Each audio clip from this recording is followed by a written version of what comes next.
Greetings to all. This is Prameya Mohanty, and today I am going to present my views on the topic Cleanliness is next to godliness.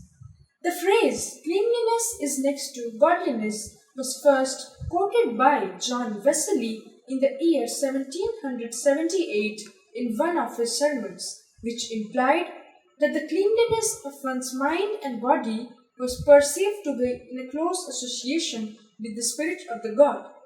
Why is it said that the cleanliness is next to godliness?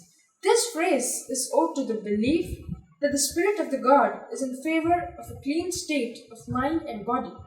To have a clean mind, one that does not plot any evil against others and is pure in terms of thoughts, is a characteristic of what godliness is about.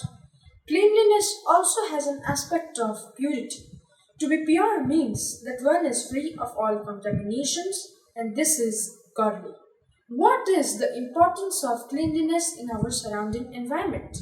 A good health is a result of a clean mind and a clean environment. Cleanliness also makes people like us. A clean individual makes the impression that we are responsible and disciplined people. A clean environment provides peace to the mind, which is most important for human beings. How to maintain cleanliness in our surrounding environment? Number 1, by not using plastic bags because they are non-biodegradable. Number 2, motors using safe fuel. Number 3, setting up laws against environmental pollution will also be very instrumental. Number 4, making sure that there are no oil spillages or accidents in the water bodies because it can harm the marine life.